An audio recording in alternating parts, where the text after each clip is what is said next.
இந்த design thinking வந்து ஒவ்வொரு கரிக்குலத்துக்கும் வந்து என்னது பேஸ்டா வந்து வருது. இதுல வந்து இன்னைக்கு நம்ம பார்க்குற ஆக்டிவிட்டி என்னன்னா பழமொழிகள் வந்து எப்படியெல்லாம் வந்து மக்களோட அந்த வாழ்வியல் கருத்துக்களை வந்து மேம்படுத்துது அப்படின்னு சொல்லிட்டு தான் இன்னைக்கு நம்ம பார்க்க போறோம். அது வந்து ஒரு ஆக்டிவிட்டியா வந்து கண்டக்ட் பண்ணுறோம். இப்போ நம்ம நிறைய பழமொழிகள் தெரிஞ்சிருக்கோம் இல்லையா, அது வந்து பெரியவங்க சொல்லி கேட்டிருப்போம், நம்ம புத்தகத்துலையும் வந்து என்ன பண்ணியிருக்கோம், அதை வந்து படிச்சுட்டு வந்திருக்கோம். ஒரு சில பழமொழிகள் வந்து என்ன பண்ணியிருப்பாங்கன்னா உங்களுக்கு ஆக்டிவிட்டியா சின்ன கிளாஸ்ல வந்து கண்டக்ட் பண்ணியிருப்பாங்க. 2 வேர்டை கொடுத்துட்டு பழமொழியை நிரப்புக.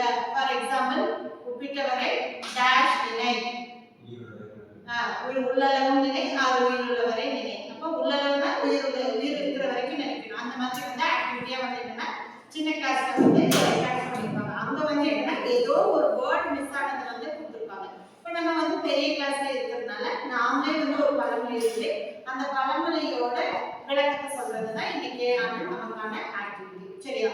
இப்போ எக்ஸாம்பிளுக்கு நான் வந்து ஒரு ஒன்று சொல்றேன், அகத்தின் அழகு முகத்தின் தெரியும். இது நமக்கு ஃபெமிலியரான ஒரு பழமொழி, ஆமாவா இல்லையா? அதை வந்து என்னன்னா நமக்கு இன்னைக்கு சந்தோஷமா இருந்தாலும் சரி இல்ல துக்கத்துல இருந்தாலும் என்னன்னா நம்மளோட முகமே வந்து என்னன்னா காமிச்சு கொடுத்துரும். நம்ம ஹாப்பியா இருக்கிறதே ஹாப்பியா எல்லாத்தையும் காமிச்சு கொடுத்துருலையா, இன்னைக்கு ஒரு மாதிரி நல்லா இருக்கு கேட்கறாங்களா இல்லையா, ஃப்ரெண்ட்ஸ் கேட்பாங்க, நம்ம தெரிஞ்ச ரிலேஷன் கேட்பாங்க. இது வந்து நம்ம ஜெனரலா தெரிய விஷயம். அப்ப நம்ம முகத்தை வச்சே வந்து நம்ம மனசுல வந்து மகிழ்ச்சியா இருக்குமா மகிழ்ச்சியா இல்லையா அப்படின்றத வந்து என்னது சொன்ன அந்த ஒரே 4 வார்த்தை தான், அகத்தின் அழகு முகத்தில் தெரியாமன்றது வந்து இங்க மனசுல என்ன நினைக்கிறோமோ அது வந்து நம்ம முகத்துல வந்து தெரியுன்றது வந்து பழமொழி மூலியமா வந்து என்னன்னா பெரியவங்க வந்து சொல்லிட்டு போயிருக்காங்க. இந்த மாதிரி உங்களுக்கு தெரிஞ்ச பழமொழி பிளஸ் அதுக்கான விளக்கம் இதை வந்து இன்னைக்கு நம்ம பார்க்கலாம். சொல்லுங்க, யாராவது ஒவ்வொருத்தரா சொல்லுங்க. சொல்லுங்க. தன்மையே தனக்கு ஒரு பொருள் வந்துன்னா ஒரு ப்ராப்ளம் வரும்போது எப்பவுமே நம்ம அடுத்தவங்க டிபெண்ட் பண்ணி இருக்கக்கூடாது, நம்மளே ஓனா சால்வ் பண்ணி முடியும். அதான் தன் கையே தனக்கு உதவி. ஓகே, மாறுது. கற்றது கைமண் நல்லது, கல்லாதது உலகளவு. இப்போ நம்ம லேர்ன் பண்ற வரைக்கும் அது வந்து கம்மி தான், இன்னும் தெரியாதது எவ்வளவோ இருக்கு, அதெல்லாம் தெரிஞ்சுக்கலாம். இப்போ இதுக்கு எக்ஸாம்பிள் மீன் பண்ணோம்னா உனக்கு தெரிஞ்ச வரைக்கும் நீ சொல்லியிருக்க, கற்றது கையளவு கல்லாதது உலகளவு அப்படின்னா நமக்கு என்ன இவ்வளோ பெரிய உலகம்னு நம்ம அதை வந்து அசூம் பண்ண முடியுமா? முடியவே முடியாது.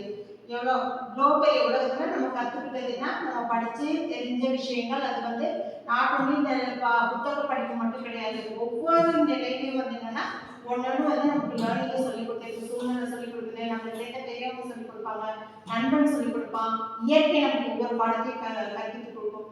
அப்ப கற்றது கையளவு கல்லாதது உலகளவு. அப்ப நம்ம படிக்கிறது வந்து சின்னதுதான், ஆனா படிக்காத விஷயங்கள் தான் வந்து என்னது நிறைய இருக்கு அப்படின்றதுதான் அந்த ஒத்த வரிகள் வந்து என்ன பண்ணியிருக்காங்க பெரியவங்க சொல்லிட்டு போயிருக்காங்க. அடுத்தது வேற ஒரு பழமொழி எல்லாரும் கொஞ்சம் சொல்லுங்க பார்க்கலாம். எத்தனை பழமொழிகள் தெரிஞ்சுட்டு வந்திருக்கீங்க? ஓகே, இதுக்கு விளக்கம் காலம் பொன் போன்றது, கடமை இந்த டைம்ல வந்து நம்ம பாஸ்ட் எதுல ஃபியூச்சர்ல வாங்க முடியும். அடுத்தது கடமை கண் போன்றது அப்படின்னா செய்யற வேலைகள். சரி, நானே எடுத்து சொல்றேன். காலம் போன்றது, கடமை கண் போன்றது. இந்த உலகத்துல எல்லாத்தையும் நம்ம வாங்கிடலாம்ல, வாங்க முடியல. ஒரு சிலதை வந்து பணம் கொடுத்துவாங்க, ஒரு சிலது வந்து இலவசமாவே கிடைச்சிடும். ஆனா இந்த டைமை மட்டும் நம்மளால வந்து திருப்பி வாங்க முடியுமா? இப்ப நம்ம போய் நான் எல்கேஜி போறேன்னா நடக்குமா? நடக்கவே நடக்காது. அப்ப அந்த டைம் வந்து என்னது பொண்ணை காட்டிலும் வந்து விளையுது. ஏன்னா அந்த காலத்துல அவங்க சொன்னது ஏன் பொன் போன்றதுன்னா அப்ப வந்து பொண்ணுன்றது வந்து தங்கம் வெள்ளி வைரம் வைடூரியம் இது எல்லாமே பொண்ணு அப்படின்ற அந்த சொல்லதான் வரும். அப்ப அந்த பொண்ணை விட உயர்ந்தது என்னது காலம். அப்ப அதை வந்து வாங்க முடியாத சூழல். ஆனா இன்னைக்கு வந்து பொண்ணு கூட வாங்கிடலாம், ஆனா டைம் வந்து என்ன பண்ண முடியாது, திருப்பி வாங்க முடியாது.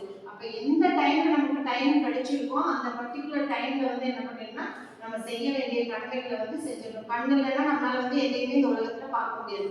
அப்ப அந்த பொண்ணை காட்டிலும் கடமையும் கடமை கண் போன்றது, காலம் பொன் போன்றது. அதுதான் வந்து என்ன பண்ணோம்னா அந்த பழமொழி மூலியமா நமக்கு வந்து தெளிவுபடுத்திருக்காங்க. அடுத்தது வேற ஒரு பழமொழி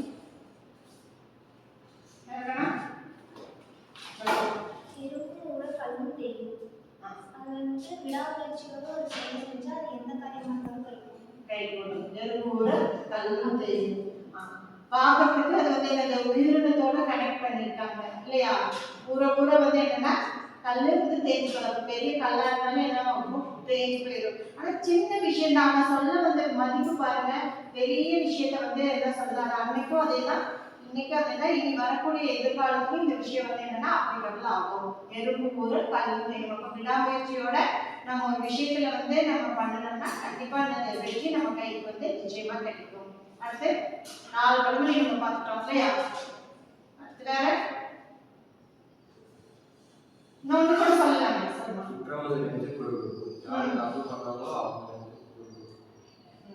குற்றமுள்ள நெஞ்சு குரு குரு. பேச்சு வழக்கான சொல்லுதான். நம்ம ஒரு தவறு செஞ்சோம்னா இதை வந்து நம்ம எது கூட கனெக்ட் பண்ணிக்கலாம், அகத்தின் அழகு முகத்தில் தெரியும். நம்ம ஒரு தவறு செஞ்சோம்னா அந்த பயம் நம்ம முகத்துல காமிச்சு கொடுத்துரும். இங்க குற்றமுள்ள நெஞ்சு குரு குருக்கும். இப்போ நம்ம செஞ்ச தப்பு வந்து என்ன பண்றோம், நம்ம வந்து வார்னிங் பண்ணிக்கிட்டே இருக்கோம். இவங்க இந்த தப்பு பண்ணிட்டேன், தெரிஞ்சு சில தவறுகள் பண்ணுவோம், தெரியாம சில தவறுகள் பண்ணுவோம். அப்படி இருக்கிறப்ப அந்த குற்றமுள்ள நெஞ்சு குரு இருக்கும். அப்ப நம்ம தவறு செய்யறப்ப இது தவறு தெரிஞ்சு செய்யாம இருக்கிறது மட்டும் நன்மையே தரும். அடுத்தது வேற வந்து ஆக்டிவிட்டிங்கிற இதுல வந்து பழமொழிகள் வந்து எந்த அளவுக்கு வந்து மக்கள் பயன்பாட்டுல இருக்கு. இன்னைக்கும் வந்து அது வந்து என்னது பயன்பாட்டுல தான் இருக்கு. அது வந்து என்னன்னா நம்மளோட மொழி ஆளுமையை வந்து வளர்க்கறதுக்கு ஒரு கருவியா இருந்துச்சு. இன்னொன்னு என்னன்னா நம்மளோட உணர்வுகளை வந்து 3 காலத்துல 3 காலத்துல எக்காலத்திலையும் வந்து வெளிப்படுத்தக்கூடிய ஒரு கருவியா வந்து இந்த பழமொழிகளை வந்து ஆதி காலத்துல, அதாவது பழங்காலத்துல வந்து தமிழர்கள் வந்து பயன்படுத்துறாங்க. இதை பேச வச்சுதான் வந்து என்னன்னா அடுத்த பிற மொழிகள்ல வந்து இந்த ப்ராவர்ப்ஸ்னு சொல்லிட்டு என்னன்னா வந்து வந்தது.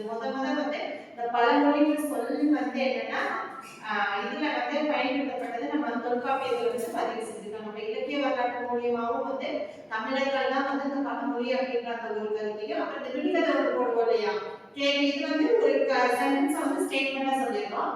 விடுகதைன்றது என்னதுன்னா கேள்விக்கு பதில் கண்டுபிடிக்கிறது. அந்த புதிர்ன்ற அந்த ஒரு ஸ்ட்ரக்சரை கண்டுபிடிச்சதும் வந்து பல காலத்துல வந்து தமிழர்கள் தான் அப்படிங்கிற அந்த பதிவு வந்து இலக்கணம் புத்தகத்துல இருக்கு.